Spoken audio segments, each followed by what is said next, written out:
निबंध आचार्य रामचंद्र की आलोचना में विभाग पक्ष। डॉक्टर रामविलास शर्मा अपनी पुस्तक आचार्य रामचंद्र शुक्ल और हिंदी आलोचना में शुक्ल जी के विषय में अपना वक्तव्य देते हैं।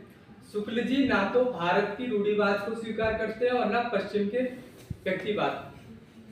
उन्होंने बाह्य और आंतरिक जगत में आंतरिक जीवन की वास्तविकता को आधार बनाकर अपने सिद्धांतों का प्रतिपादन किया है, स्थापना की। शुक्ल जी का हिंदी आलोचना में सर्वाधिक बल विभाग पक्ष पर रहता है। विभाग का मूल अर्थ होता है कारण। शुक्ल जी इस साहित्य में उस कारण को ढूंढने के लिए अपनी आलोचना को आधार बनाते हैं।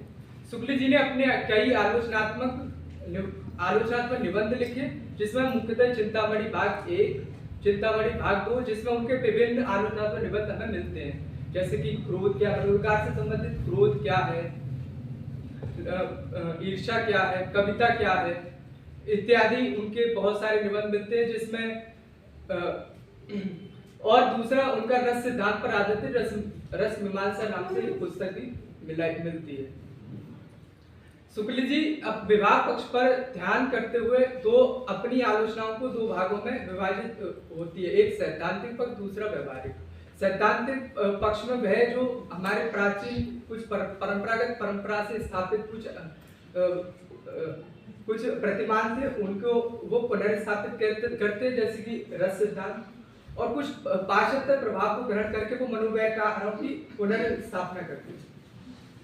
शुक्ल जी विभाग पक्ष के बारे में कहते हैं कि जो मन में कोई भाव को उठाने या उनको जमाने का कार्य विभाग करते हैं, यानी जो मूलतः विभाग का संबंध है वह कारण है।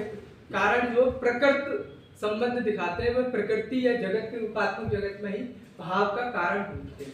साहित्य में भावों की महती आवश्यकता होती है, क्योंकि साहित्य भावों की अभिव्यक्ति होती है। और शुक्ल जी जो भावों की उत्पत्ति है वो इस बाह्य जगत या रूपात्मक जगत से ही भावों की उत्पत्ति मानते हैं। वह साफ इसको अपनी कविता है क्या है निबंध में कहते हैं कि ज्ञान प्रसार से ही भाव प्रसार होता है। ज्ञान इस बाह्य जगत का, जो रूपात्मक जगत है, जो संसार है, उसी का ज्ञान होता है, और वह हमारी संवेदनाओं के माध्यम से हमारे अंत वासनाओं में स्थित हो जाते हैं, और साहित्य उसको उद्भूत करने का कार्य करता है। शुक्ल जी अपनी रस संबंधी स्थापनाओं में वह कहते हैं कि कभी व्यक्ति जो अपनी पृथक सत्ता को परिहार करके, जब वह जो हृदय है वो बद्ध ना होकर हृदय मुक्त अवस्था में आ जाता है और एक शुद्ध अनुभूति की करने लगता है, तब वहां रस दशा होती है। शुक्ल जी जगह जगह अपने निबंधों में रस दशा की विभिन्न नामों से व्याख्यायित करते हैं, जैसे अपने और पराये के भेद भाव से मुक्ति, निर्वैयक्तिकता, व्यक्ति सत्ता का परिहार, सामान्य सत्ता में तल्लीनता। अर्थात शुक्ल जी उस रस सिद्धांत को भी लोक में ही स्थापित करते हैं, क्योंकि उसका मूलतः विभाव या कारण लोक में ही स्थापित होता है। शुक्ल जी बार बार हर जगह अपने निबंधों कविता क्या में कहते हैं, लोक हृदय में लीन होने को ही रस दशा कहते हैं। शुक्ल जी आगे अपने निबंध काव्य में प्राकृतिक दृश्य में विभाग पक्षों का विशद वर्णन कहते हैं। वह कहते हैं कि क्या प्रकृति के इस लालिमा युक्त सूर्य को देखकर, नदी नाले झरनों पटदरे कछारों वन पर्वत विहंगों को देखकर किसी के मन में मनमोहक वृत्ति, उनके सौंदर्य को देखकर क्या मन में कोई सौंदर्य या मोहक दिव्य भाव नहीं उत्पन्न होता? अगर जिसके मन में यह भाव उत्पन्न नहीं होता, वह शून्य, हृदय शून्य व्यक्ति होता है। शुक्ल जी इस पर विशेष ध्यान देते हैं कि भावों का जो विभाव का कारण है वो प्राकृतिक दृश्य में ही है, इस रूपात्मक जगत में ही है, क्योंकि वह बार बार प्रकृति संबंध भावों का रूपात्मक जगत से दृश्य बिंब पर व दृश्य बनने पर विशेष बल देते हैं। तो जो शुक्ल जी स्पष्ट कहते हैं कि अर्थ ग्रहण की अपेक्षा बिंब ग्रहण सर्वाधिक अपेक्षित है।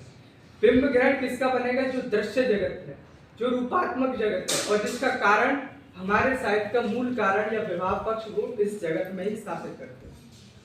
शुक्ल जी प्रकृति के स्वतंत्र चित्रण पर भी विशेष बल देते हैं।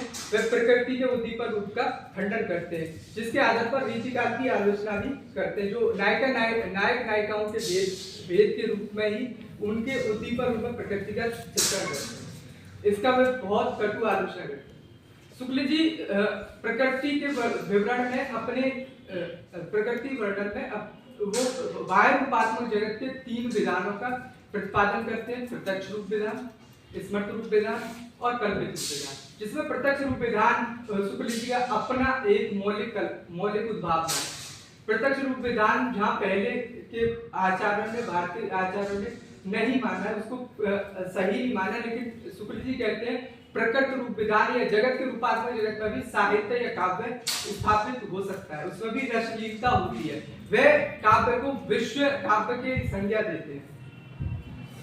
शुक्ल जी देश प्रेम को भी प्रकृति के प्रेम में ही जोड़ते हैं। वह कहते हैं कि जो अर्थव्यवस्था का, जो जीडीपी का ज्ञान या उसका लगाव करने वाला देश प्रेमी नहीं है, जो उस देश की प्रकृति यानी पेड़ पौधे, वन पर्वत, कछार, पटदर, बेहंग, नदी नाले, पहाड़ों, इनका जो आकलन करे, इनका जो दृश्यमान जगत का जो गिनती करे, वह सब सच्चा प्रेमी है। इसी आधार पर वह कालिदास को सच्चा प्रेमी घोषित करते हैं। शुक्ल जी अपनी शुक्ल जी के ऊपर सर्वाधिक सूर, तुलसी, भवभूति, वाल्मीकि आदि कवियों का प्रभाव पड़ा और वो उनको अपने उनकी आलोचनाओं में यह प्रतिबिंबित होता है, क्योंकि उन्हें व्यवहारिक आलोचना में सर्वाधिक मुख्यतः 3 कवियों की जायसी, सूर और तुलसी, जिनकी रचनाओं को पढ़कर वह इतने मंत्रमुग्ध हो जाते हैं और उनके कारणों को जब बाह्य जगत से जोड़ते हैं तो उनकी आलोचनाओं की वह पूरी प्रशंसा भी करते हैं। यदि हम निष्कर्ष रूप में कहें, शुक्ल जी हर उस वस्तु को उन पर शुक्ल जी पर सर्वाधिक प्रभाव हैकल की रिडल ऑफ द यूनिवर्स का हमें परिलक्षित होता है, जिसका उन्होंने अनुवाद इस प्रपंच नाम से किया। वह वहाँ पूर्णतः स्पष्ट कर देते हैं कि जो कुछ है कार्य कारण संबंध है और यह रूपात्मक जगत का ही है। ईश्वर को यहाँ ठिठकने की कोई आवश्यकता नहीं। इसी आधार पर अध्यात्म और रहस्यवाद का वह खंडन करते हैं और कबीर का भी खंडन करते हैं। इस पर डॉक्टर रामविलास शर्मा कहते हैं कि शुक्ल जी अधिकतम निकट वस्तुवाद के हैं, जो बाह्य जगत, जो प्रकट जगत पर विशेष बल देते हैं। लेकिन वो साथ ही साथ वे आलोचना भी करते हैं कि शुक्ल जी इस जगत में भी ब्रह्म ज्ञान या आत्मा की स्थापना करते हैं, आत्म काव्य की स्थापना करते हैं। शुक्ल जी भाववादियों का तो खंडन करते हैं, जिसके साथ क्रोचे का भी खंडन करते हैं। तो क्रोचे कल्पना को आत्मा की अभिव्यक्ति मानता है और आत्मा जो है वो आत्मा की अभिव्यक्ति मानता है और आत्मा और जगत को अलग अलग करता है, जिसका वह खंडन करते हुए कहते हैं कि अंदर बाहर का कोई झगड़ा सब बेकार है।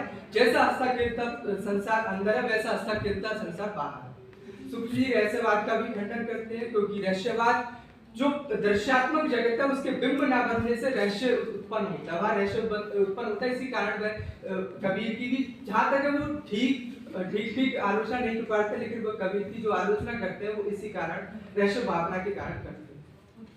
और छायावाद की भी जो उन्होंने जो आलोचना की, वह तुलसी की प्रशंसा क्यों करते हैं? मैं जो तुलसी का शुक्ल जी पर आरोप लगता है कि तुलसी जो है उनके बहुत निकट रहते हैं और आरोप नहीं, उनको पंडितवादी आलोचक ऐसा मानते हैं कि उनको पंडितवादी और वह तुलसी के पक्ष में थे। लेकिन जो तुलसी की वो बार-बार प्रशंसा का मूल कारण है, तुलसीदास जो बिंब बनाते हैं वह बाह्य जगत और साहित्य रूपात्मक जगत का बिंब पूर्णतः, जिससे लगता है कि जो मनुष्य है वो सहृदय भाव लोक की सामान्य भाव भूमि पर आ जाता है।